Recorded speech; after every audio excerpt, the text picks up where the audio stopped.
Pero sab kita sa atong tulumanon taknas pagtuon. Ug atong buksan kini nga talumanon pinaagi sa atong pag-ampo ngadto sa atong Ginoo. Salamat o Dios ning taknas pagtuon nga nagapadayon nga kini nagahatag og pagtuon sa imong pulong labi na gayud nga gidawat sa imong mga anak sa tibok nga kalibutan. Salamat sa ila nga pagtan-aw niini ug salamat nga kini kahatag og dugang nga kaalam sa pagsabot sa imong mga pulong. Panalangin ni kining taknas pagtuon. Panalangin ang Hope Channel. Panalangin ang mga viewers ug ang mga listeners kay kining tanan pagadawaton sa ngalan ni Jesus manluwas. Amen.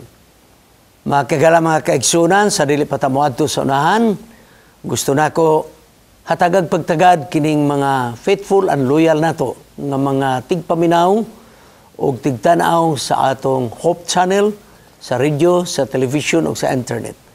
Herve Distriza, Rebecca Pasco, Midi Gregory, Asher Pakalang Jr., Jovi Pakalang, Remigio Boyet, o Angelita Rabadon, nga tuas Japan. Ang tanan akong ginganlan sakop kini sa Country Garden Church diha sa Apopong, General Santos City. Mayong masab kang Marlene Sapuras. O gusto nako nga ipahibalo kang Jezreel Abilia ang atong batanon nga magbubuhat nga naagom sa usa ka motorsiklo nga aksidente.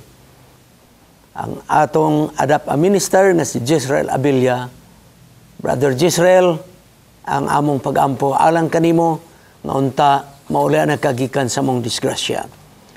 Leonora Solmiron sa Jeddah, Merlin Keber Mariket sa Saudi Arabia, Janjan Lorencinco sa Saudi Arabia gihapon, Mernel Nikia sa Bangkok, Sam and Miriam Satorion dito sa Georgia, USA. Sam ug Miriam, dugay ng mga panahon wa na ta magkita. Salamat. Kang Lidilen Buntuyan sa Tungawan Church diha sa Tungawan District sa Zamboanga Peninsula. O gadunay pipila ka mga butang nga gusto na akong ipatinaw mga kahigalaan. Aron dili ta makahatag og kahasol sa mga panghuna-huna. Una, gusto na ako ipakita ninyo nga kini dili ni jewelry. Ako ning nakuha og ipanghatag ni sa diha nga kami original nga nagperma didto sa General Conference nga among gipadala ang among resolusyon ngadto sa United Nations Organization kay ang Seventh-day Adventist Church nagprotesta batok sa pag-abuso sa mga kababayenan. Mao ni nga ambot og makuha ni diha sa atong TV nga adunay marka niini nga End It Now. Nga hunungon na ang pag-abuso sa mga kababayenan. Og kami nga mga original nga mga misayn ni adtong protesta o resolusyon ngadto sa United Nations Organization, gipanghatagan mi niini. Ang uban wala tingali musuot. Apan si Pastor Serrano, gusto na akong ipahibalo kaninyo mga kagalaan, is a defender of the women's right. Busa ako ning gisuot, dili kini jewelry, dili kini bulawan, apan usani kahandumanan nga ako original nga signatory sa maong resolusyon nga gipaabot namo sa United Nations Organization ang paghunong sa pag-abuso sa kababayenan. Because this one is a reminder nga si Pastor Serrano is a defender sa right sa mga kababayenan. O gusto na ko ipatinaw kaninyo. Kung nag-anunsyo kami nga ang DVD sa dili madugay available na o kini adunay kantidad, wala kini mga kagalaan nga nahimo nga commercial center ang Hope Channel. Apan palihog, ayaw mong kalimot, nothing is free in this world. Not even salvation is free. Una-una mga nato nga libre ang kaluwasan. No, dili libre. May nagpakamatay sa Kalbaryo sa cross. Muna nga wa na tapabayara. Dili ni libre kay gibayra ni sa atong Ginoo. Sigala kung nag-anunsyo kami nga adunay DVD sa Happy Family Seminar, kana tungod og ala nga kini atong i-supply. Kung naay na disturbong naguna-una nga ang Hope Channel nahimo ng negosyo, ang ako ikatambag, ayaw palit sa DVD. Wala tay problema. Pero daghamong kung nangutana kung naabay available na ginaproduce karon. Pero lang man ni atong ipanghatag nga gipalit man nato ang DVD nga blanco ug unya ang mga kurente atong gigamit. Please, dili kayo ta nato ginagmay nga mga pangunahuna. Yes, dunay baligya nga mga material sa Hope Channel. Ang Hope Channel sa dili madugay magapangapud-apud ni adtong gusto mo palit sa atong DVD sa Happy Family Seminar. Kung nadisturbo ka na ining pagpamaligya, simple lang kayo, ay lang pamalit, mga kagalaan. Okay, karon mo adto ta sa katapusan, ikatrisi karon nga Sabado. Katapusan niini nga trimestre. O gusto ko magpadasig kaninyo, kay ang sunod nato nga leksyon, ako mismo, giganahan kong nagtanaw sa atong lison, kay na-focus sa sinulat ni Apostol Pablo sa unang Tesalonica o ikaduhang Tesalonica. I love the writings of Apostle Paul. Likewise, some other writers. Pero ma-focus mangunato mga kaigsunan, nindot kayo. I can assure you, matud pa sa mga batanong sinultahan karon, promise, nindot kayo nga atong leksyon nga umaabot. Ubang pag sinultahan sa mga batanon, sure na. So ayaw ninyong putla ang pagsubaybay mga kaigsunan. Karon mo adto ta sa atong lison. A perpetual ministry. Ang walay pagkahuman o mapinadayunon nga pagministeryo. Atong atagag pagtagad ang atong teksto nga nagingon, what is the kingdom of God like? And to what shall I compare it? It is like a mustard seed, which a man took and put it in his garden, and it grew and became a large tree, and the birds of the air nested in its branches.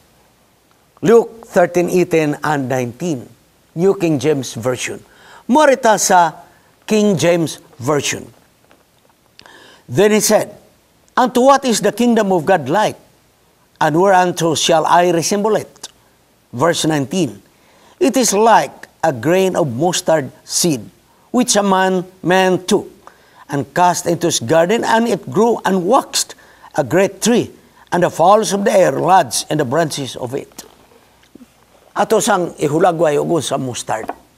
Nag-review ko sa akong nahibaluan usab mahitungod sa atong mga Bible Dictionary o Bible Encyclopedia. Og ang mustard mga kagalaan gikan kini sa tanom nga gitawag Sinapis nigra, black mustard, og Sinapis alba, white mustard, og Sinapis charlock. Nining tutulo ka mga mustard, posible na ani nagagikan ang gigamit nga sambingay ni Hesus. Ang mustard mga kaigsonan is an annual herb. So it's not a tree, it's an herb. Okay? Gani gitanom sa garden. Apan giingon ni Hesus nga mitubo ni og nahimong dako nga kahoy. So igala mga kaigsonan, it is only a figure of speech nga gikan sa gamay nga tanom milambo. Dahil nagingon og ang mga langgam mibatog. Pero medyo doon ay gusto na kong i-explain pag yun. Kaya so bang explanation nagingon din it became a large tree and the birds of the air nested in its branches. Sumurog mo malagay, usa ba mga sanga nini nga diha man magsalag ang mong langgam.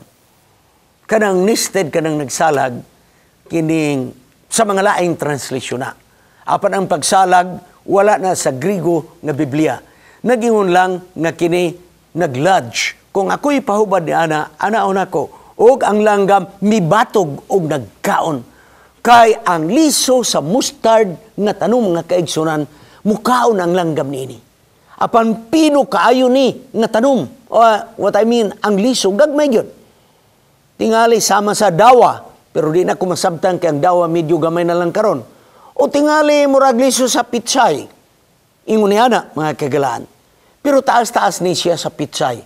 Dito mo adto ang mga langgam. But please, nagpasabot nga dili, dagko nga langgam mong mubatog, kay kini itsulian herb. Apan ang gipalambo, ang gipikita ni Hesus mo, nga gikan sa gamay nga sinugdanan nga liso, bidako. Kay kining liso, mo na yung pulong sa Diyos. O ang pagdako nini, mao ni ang iyang iglesia, mga kaigsunan. Mao ni ang iglesia nga gipabarog sa Ginoo nga gikan sa gamay nga sibilya. Gikan sa 12 ka mga apostolis, gikan sa mga mananagat nga mga tumutuo. Kini milapad ug midako. It's only a figure of speech. Gadili mapugnan ang mayong balita nga kini mudako, mga kaigsunan. Ang katungdanan nato sa pag-share sa mayong balita, sa pagwali sa mayong balita, is a never-ending business of God. Kay kini mga mga kaigsunan, dili muhunong ang atong pagpahat sa mayong balita hangtod na apay tao nga nanginahanglan sa kaluwasan. Hangtod nga ang tao na apay panginahanglan nga siya nanginahanglan og kaluwasan, dili mahunong ang atong responsibilidad sa pagpahat sa mayong balita. Bisag asa ka, bisag unsa ka, bisag unsang imong kahimtang, bisag unsang imong pagpangatungdanan, kung atong gibati, nga usa kini kadako nga utang kabubuto nato sa Dios, nga kita nakabaton og kaluwasan, di nato mapugnan, nga ang pagpahat nato sa mensahe sa kaluwasan walay pagkahuman. Giulagway sa atong lison ang setting o kahimtang sa Juan Kapitulo 4, versikulo 7 paingon sa 30. Ang sugilanon mao kini. Aron dunay background nato, may basis. Ang Hudiyo ug ang Gentil walay maayong pagtinagdanay. Ani ay Samaritanhon, babae nga taga Samaria, miadto sa atabay udtong dako. Sige ni Jesus biduol sa atabay, Hudiyo. Sudahanay daay ilang gap. Walay maayong pagtinagdanay ang Samaritanon og ang Hudiyo. Og kini nga babae, talagsaon po nga babae. Tungod kay kini nga babae, dili maayo ang iyang moralidad. Sa matas katalingban wa siya pulos. Tungod kay kini nga babae, 5 kalalaki ang iyang gibalhin-balhinan sa pagpuyo. Sa pag-abot ni Jesus sa atabay, na siya sa ikalima nga lalaki, mga kagalaan. O nag-ingon, mga kagalaan. Sige ni Jesus, hatagi ko og tubig. Niini nga punto, ang atong leksyon nag-ingon, Jesus arrested the interest of the woman. Hatagi ko og tubig. Nilingi ang mong babae.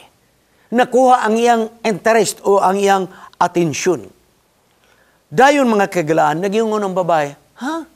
Ikaw Hudiyo, nganong nangayo man kakanako og tubig. Ang punto nga ikaduha sa atong leksyon na ngayon, Jesus secured the interest. First, he got the attention. Next, aduna na interest ang babae. Nganong nangayo man kag tubig nga ako usamang ka Samaritanon, ikaw usa ka Hudiyo. Nag-ingon si Jesus, babae, kung nahibalo pa lang ka nga kining tubig sa kinabuhi nagagikan kanako.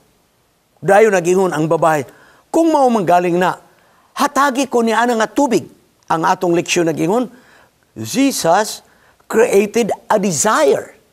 Sunod na iyang handom nga unta siya, makabato na ng tubig sa kinabuhi nga dili siya uhawon.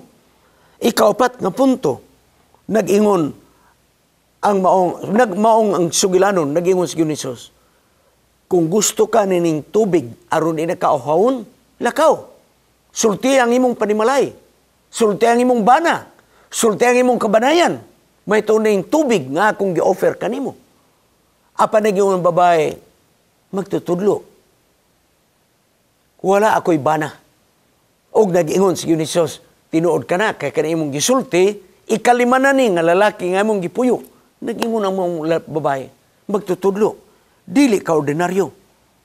Sa akong paglantaw, ikaw usa ka manalagna.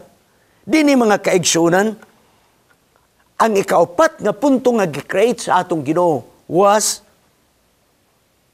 a conviction sa usa ka babae.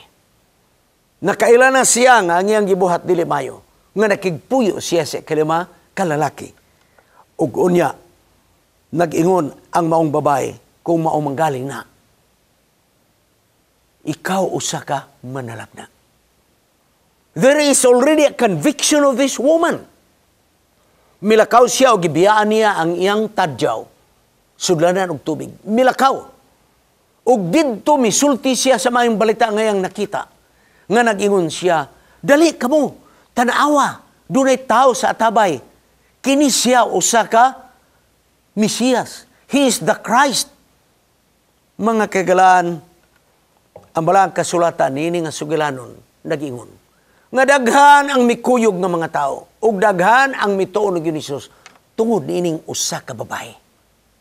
Dili man nga paghatag nato sa mensahe sa mga tao kining 5 ka mga punto nga nahitabo sa atabay mga kaigsunan mao pod ang maagyan sa tao nga atong masultihan. It varies.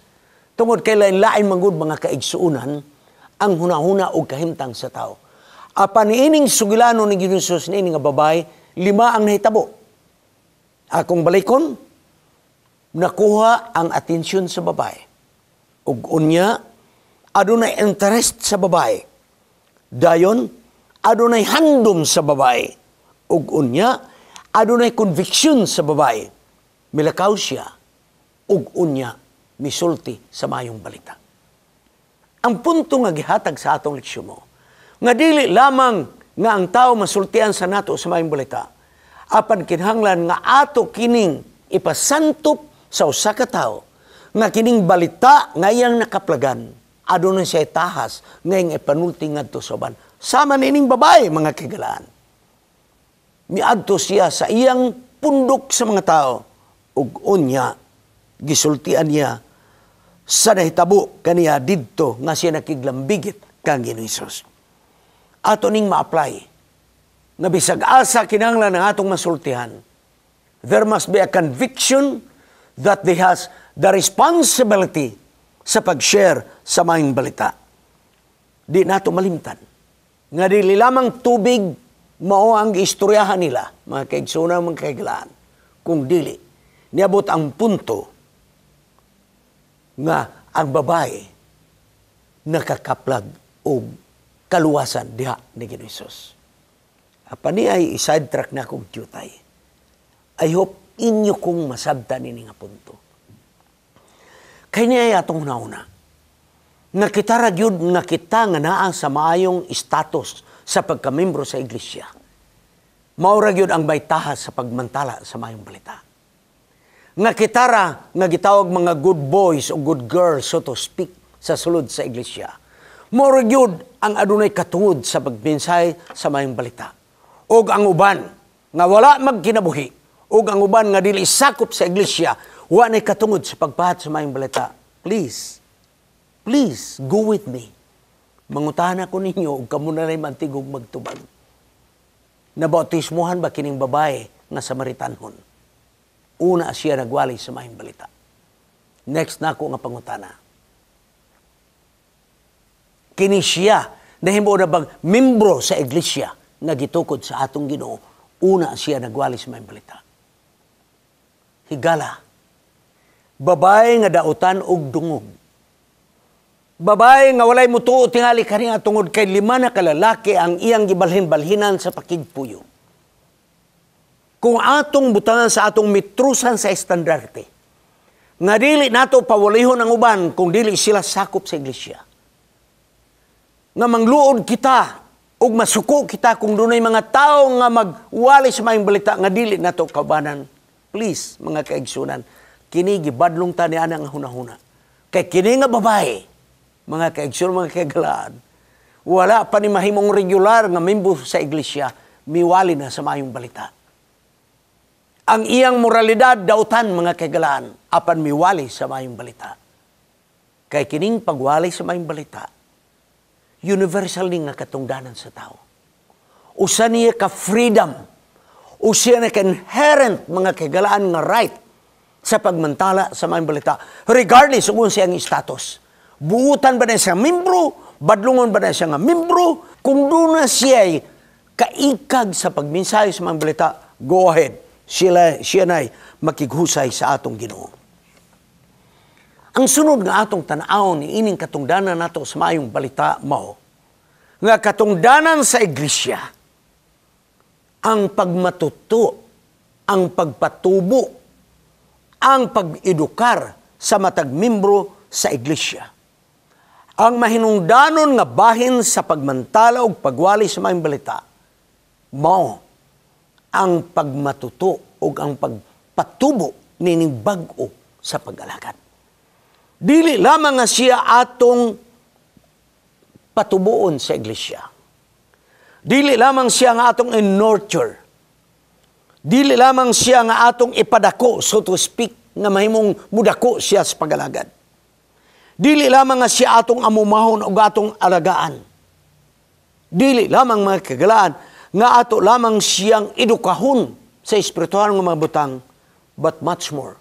Aside from nurture, we must incorporate that member into the church. Gikinahanglan nga siya will be assimilated.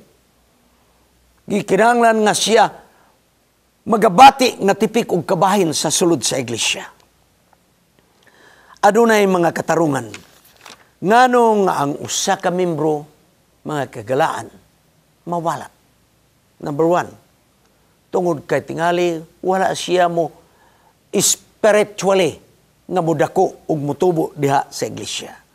O tingali wala siya magabati nga siya tipik og kabahin sa sulod sa iglesia. Kung atong basahon ang unang Juan kapitulo 1 bersikulo 7 nagingon, we walk in the light, and Jesus in the light. We, mga kaigsanan, plural ang gigamit. We walk. Ang dayon nagingon siya na, we have fellowship one with another. Sa diha nga kita magalakaw kauban sa atong mga membro sa iglesia, diha sa kahayag, we cannot help, but we can establish that feeling of having a fellowship sa atong iglesia. Kay ang yawi ni ining pag-nurture, ang yawi ni ining pag-educate, ang yawi ni ining maong pag-bring up or to care sa atong membro sa iglesia is no other than fellowship. Ang pagkaghalubelo sa sulod sa iglesia. Nga magabati siya nga tipik og kabahin. Don't you know, ako mong pahinumduman. Si Abraham Maslow, nagingon, nga adunay panginhanglan sa tao. Number one, ang iyang biological needs, pagkaon, tubig, puy-anan, ug bisti. Ang ikaduha nga panginhanglan, mao ang security, mga kagalaan. Safety and security. Og ang ikatulo, the sense of belongingness. Nga atog yung ipasantop sa usa ka membro sa iglesia, nga siya membro sa usa ka panimalay. Ngayang bation nga siya fully accepted and well accepted. So akong balikon, dili lamang nga kita muwali apan basic nga panginahanglan sa pagmantala sa mga balita, maong pag-nurture and to incorporate the members sa atong iglesia, mga kahigalaan. What is important nga ato kining matagan sa pagtagad kini nga membro sa iglesia? Nga mangita tagpamaagi nga kini nga membro sa iglesia must be happy and must be contented. O gawas pa niana nga kini nga membro sa iglesia mahimo siyang tinunan. Dili lamang sa doktrina, apan tinunan kay gitudloan nato sa pagpangdaog og hamiling kalag. Ayog kalimot nga karong nga semana, mo ning katapusan sa atong leksyon ni ining nga trimestry nga nagahisgot nga ang atong pagministeryo is perpetual. Magapadayon, mga kagalaan. May problema nga atong giatubang sa pipila ka mga iglesia. Kanang gitawag nato sa sosyedad nga gitawag brain drain. Nga ang may mga skill nga mga tao, ang may abilidad nga mga tao, tuwa na nang migrate na sa uban nga mga dapit. Ug kita nga nabilin dinhi nakulangan ta sa mga tao nga dunay mga skill, mga kagalaan. Ang atong iglesia, mga kagalaan, usa ni ka iglesia nga nagalihok. Ug naatay problema nga giatubang tungod kay atong membro kanunay kining nagabiyahe, kanunay kining nagabalhin og mga dapit. Kung ang mga maayo nga leader sa atong iglesia Kung ang mga maayo nga magwawali sa atong iglesia, moabot ang panahon, nga mubalhin sila og dapit, unya ang membro sa uban nga nabilin. Nga wala gyud sila matudluy kung saan pagdumala sa iglesia. Nga wala sila matudluy kung saan pagpahat sa mga balita. May crisis kini nga iglesia, makikagalaan. Mao ni ang atong ginaatubang nga problema. Mohinungdan nga kikinahanglan sama kang Apostol Pablo nga nagsulti kang Timoteo nga nagingon sa ikaduhang Timoteo kapitulo 2 bersikulo 1 paingon sa 7 nga nagingon nga ang mga buta nga imong nadungog kanako gikinahanglan nga imong ipahat ni ngadto sa uban aron usab sila makatudlo ngadto sa uban. In other words, mga kagalaan, magbansay ta sa membro sa iglesia aron kining atong gibansay mao na sab ang mubansay ngadto sa uban. Training trainers, mga kagalaan. Nahinumdum ako sa nagtudlo pa ko sa Mountain View College. Adunay kalihukang gitawag ministerial seminar. Mao ni ang outreach program sa college. May usa ka estudyante nga na-assign sa usa ka iglesia nga mao ang iyang bisitahanan. Gipabisitahan to namong iglesia tungod kay maayo ang building, apan nasirhan. For what reason, miadto ang maunatong estudyante. Ug mibalik nako kay ako man mo'y presidente sa ministerial seminar at that time. Nag-ingon siya nga kini nga church wala masirhi tungod kay nawad ag membro. Ang membro naaras dapli nagpuyo. Apan kini nga church nasirhan tungod kay sa diha nga ang mga tigulang sa iglesia ubang opisyal sa iglesia mibalhin og puyo. Pagbalhin nila, wa na'y nakamaog dumala sa simbahan.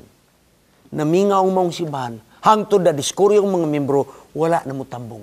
For 15 years, kining iglesia, wala na mga kagalaan. Gisagbutan ang maong simbahan. Maayo gani kay na-revive kini mga kagalaan.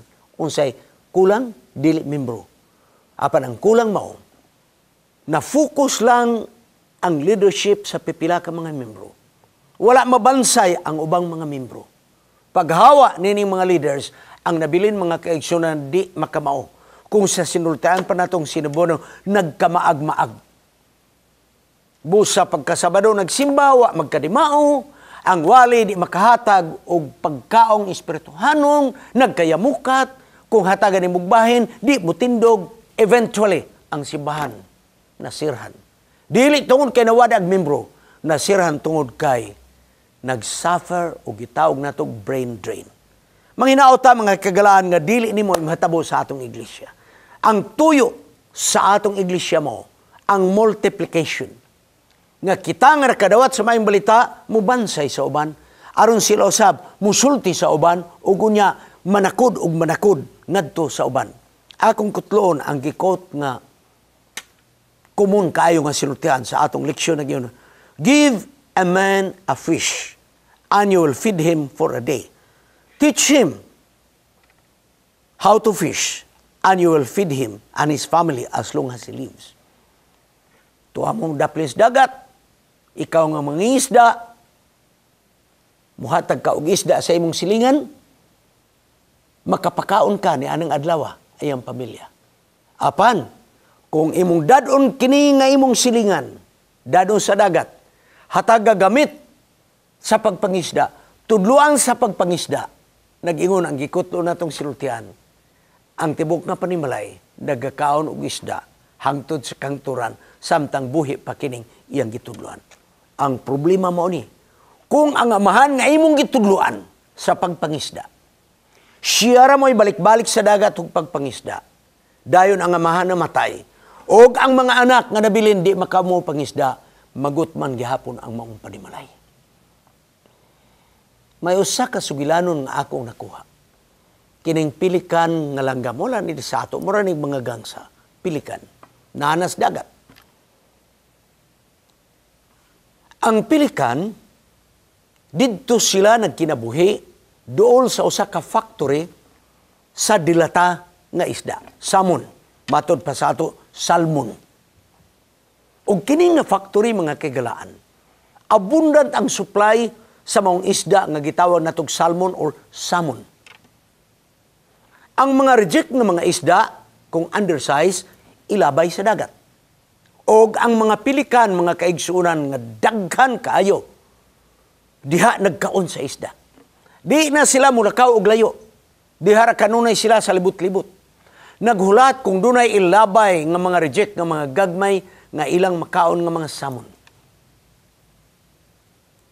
Sa diha mga kagalaan, nga na-bankrupt ang maong factory sa Dilata. Pagka-bankrupt nini, wanay gilabay ng mga rejected ng mga isda. Ang natabo nagingon, daghang nangamatay ng mga pilikan. Kay di na sila makamao manakop sa isda nga buhi. Kay nagdako sila diha nga ginalabayan sa isda, mga kagalaan. Higala mo ning mahitabo sa atong iglesia. Kung di nato i-train ang atong mga membro sa iglesia sa pagpangdaog og mga kalag. Kung di nato i-train sa leadership ang mga membro sa iglesia, panahon nga mobalhin ang mga leaders, panahon nga mga matay ang mga leaders, mga kagalaan, mag-unsa ang nabilin. Sunod nga tahas nga gihatag sa atong iglesia is to reclaim. Atong makita ni sa 2 Korinto kapitulo 5:18 paingon sa 20 that the church has a ministry of reconciliation. Pagpasiguli. Therefore, kining iglesia, adunay tahas, dili lamang sa pagwali sa maayong balita, dili lamang sa pagbansay sa mga tao aron sila makamumusulti sa maayong balita. Apang kining iglesia, adunay tahas, pag-reclaim, pagpangita ni adtong nangawala sa pag-alagad. Daghan tag mga membro nga nangwala sa pag-alagad, mga kaglaan. Ato ning tahas ang sa pagpangita nato. Ato ning tahas mga kaigsuunan nga kini nga mga katawhan makabalik sa pag-alagad. Daghang katarungan ngano nga sila mibiya. Tingali, wa nila masabti pag-ayo ang doktrina. Apan tingali usab, wala sila magabati nga sila tipiko kabahin sa iglesia. Ug dinhi mga kagalaan, ako mag-awag kaninyo matag iglesia. Balik kamo sa listahan. Ilista ninyo ang kanihing mga membro sa simbahan. Pangitaa sila. Kay ato ng obligasyon ang pagpangita kanila. Because this church has a mandate. This church has a mission in bringing back ni atong mga nangawala sa pag-alagad. We have a ministry of reconciliation. Pamalando nga ragod ng gisulat sa Mateo 10, versikulo 5 ug 6. Nagiyon sigur ni Jesus, ayaw una mo pag-adto sa mga kabalayan, sa mga hintil. Unahan ninyo pagpangita ang nawala nga karnero sa Israel. The lost sheep of Israel. They are lost, but nevertheless, they are still a sheep. Kadtong nawala, mga kaigsunan, wa tumahimong kanding. Kadtong nawala, karnero lang gihapon, pero nawala lang.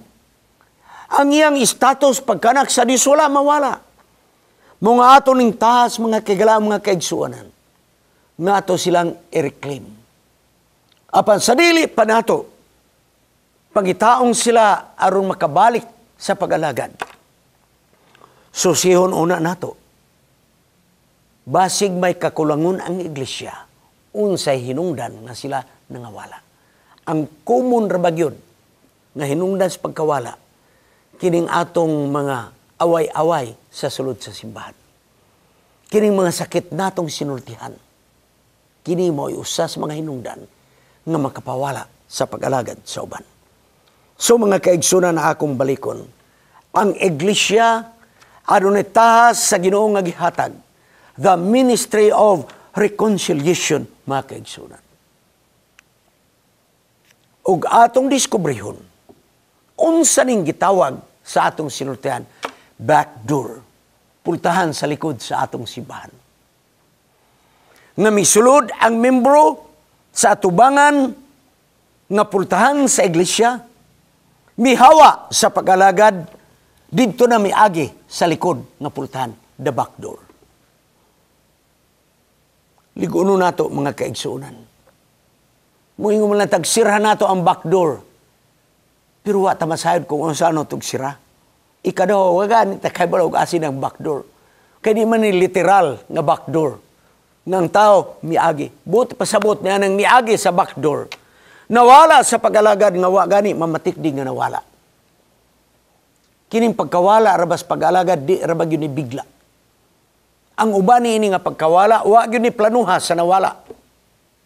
Mibati lang siya kalaay. Mibati lang siya walay gana. Mga kaglaan o mga kaigsuunan. Dili bigla ni. Hinay-hinay lang nga siya mibiya. Nagkaluya o nagkaluya. Mo na yung gitawag backdoor nga giagian mga kaigsuunan. Kaya wala na to na matikdi. Apan gikinahanglan nga iglesia adunay mata nga igtatanaw. Aron dali siya magkamatikod. Kung naay membro nga duha ka Sabado, wa naggani, magkatambong, please, duawa kini. Kaya tingali nagsakit. O tingali dunay mga discouragement. O tingali dunay mga problema. Himo akutob sa mahimo nga ngatong iglesia. Makatugkad sa mga problema. Himo ang kutob sa mahimo, kung unsay arang mahimo, nga makabalik kini. Tingali material nga panginahanglan. Di magyud nato po ni matubag tanan. Apan at least nakapakita ang iglesia. At least nakapakita ang iglesia. Nga dunay gihimo kutob sa ilang marangan. Kung espiritual ang kakulangon, mangita ang iglesia mga kagalaan. Kay ang iyang pagsulod rabadin nga iglesia is a journey in his life. Usa ni kabiyay siyang kinabuhi nga nagkaasa-asa siya, dugay nangitag kamaturan, hangtod misangko sa atong iglesia. It was a journey. Ug ang pagbiya usab niya sa pag-alagad, it was a journey. Hinay-hinay pud siya nga nawala, mga kaigsuunan. Moinungdan nga gikinahanglan nga atong pangitaon, unsa ang reason nga siya na dissatisfied sa iyang pag-alagad. Tanawon kini mga kagalaan ug mga kaigsuunan. Mga Hebreano Kapitulo 10, 25 nang ingon, dili kita mo biya sa atong panagkatigom. Kay nining panagkatigom din ang atong encouragement. Dinhi kita madasig. Gala ako na sayod. Adunay daghan nga naminaw niining atong taknas pagtuon. Nga dunay mga instances nga tingali kamo nangaluyas pag-alagad. Go back, I am pleading to you. Balik kamo, mga kagalaan. Balik, aron kita makabaton og kadasig sa sulod sa atong iglesia. Ug niini nga mapaagi mga kaigsunan. Nga ang iglesia makamangitag pamaagi kung unsa in one way or another. Nga tingali may bugat nga problema that the church has a listening ears, mga kaigsunan. Kung dunay material nga panginahanglan, kutob sa marang nga mahimo, please help. Kung espirituhanon, then lingkuran ug unsay pamaagi. Sa katapusan, mga kagalaan, I would like to read niining katapusang bahin sa atong lesson. Ako gining basahon, kaya aron dili ko ma-misquote, mga kagalaan. Nagingon dinhi sa katapusang bahin sa atong lesson, discussion question. Number 3. Ang number 3, mo'y akong basahon. When people leave, let's love them. Let's keep in touch. Let's not judge and call them apostates. Or even worse, let's not hurl at them. Ellen White quotes about people falling away. Akong binisayon, mga kagalaan, kutob sa akong maarangan. Kung ang tao mibiya, sa ato pa mibiya sa pag-alagad, ato gihapon silang higugmaon. Makiglambigit gihapon kita kanila. Dili nato sila hukman. Ug ato silang pagatawgon nga mga apostasya. O kaha, labaw pang mangilad, nga ato silang isalikway. Hinunua. Atong tan-aon ang gisulat na Ellen White, nga gikutlo ang sinulat ni Apostol Pablo nga nagingon, examine yourselves whether ye be in faith. Inay nga atong tukito-kion ang ubang mga tao. Inay nga atong batikuson ang ubang mga tao. Nagingon ang sinulat ni Ellen White, balik ta sa sinulat Apostol Pablo. Sa una, ikadawang Korinto 13:5. Susihan nato ang atong kaugalingon. Kung naabata sa pagtuo. And ask what we might have done differently. Ug atong pangutanon, atong kaugalingon, unsay nabuhat nato nga sukwahi nga nakadaot kanila. Most important, let's not do anything that would make it harder for them to come back should they change their minds. Di ta maghimog mga butang nga atong gibuhat kanila. Malisod na sila magkabalik sa pag-alagad tungod kay ato nang gipalabanan sa pagpasakit ug sinutian. Gibumbahan nato maayo mga kagalan, gipasakitan nato sila nga kung unta mausab pa ang ilang hunahuna, makabalik unta sila. How can we as a church apply these principles toward those who for whatever reason has left us? Ang atong trabaho mao, susiyo nato ang atong kaugalingon kung naabata sa pag-alagad. Kaya ang tao nga naa sa pag-alagad, dili magapanamastama sa iyang isig katao. Ang atong iglesia may tahas, nga walay pagkahuman. Ang atong iglesia may tahas, nga dili nimo hunong, kini nga tahas maong pagwali sa maayong balita. Kini nga tahas maong pagsaksi sa maayong balita. Ug adunay tahas kini nga iglesia sa pag-nurture, sa pagmatuto sa membro sa iglesia. Ug kini nga iglesia adunay tahas nga sirahan ang tanang mga pultahan, so to speak, sambingay nga silutian, aron walay mga wala sa pag-alagad. O kini nga iglesia may tahas sa pagpabalik sa mga backslider. Kini nga iglesia may tahas sa pagpangita ni atong nangawala sa pag-alagad. O kini nga iglesia walay tahas.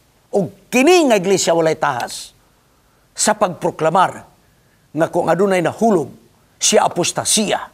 Nag-ingon nga atong leksyon, don't judge and call them apostates. Hinunua kini nga iglesia may tahas sa pagsusi sa atong kaugalingon kung naabata sa atong pag-alagad. Ang Diyos magapanalangin kanato ug atong takupan sa pag-ampo. Salamat o Diyos nga ikaw nagahatag niini nga iglesia nga may tahas. Tahas nga walay pagkahuman. Matapos lamang kini nga tahas kung mobalik na ikaw sa pagkuha kanamo. Hatagi og gugma kini nga iglesia nga kung adunay namiya as pag-alagad, unta sila mapasiguli.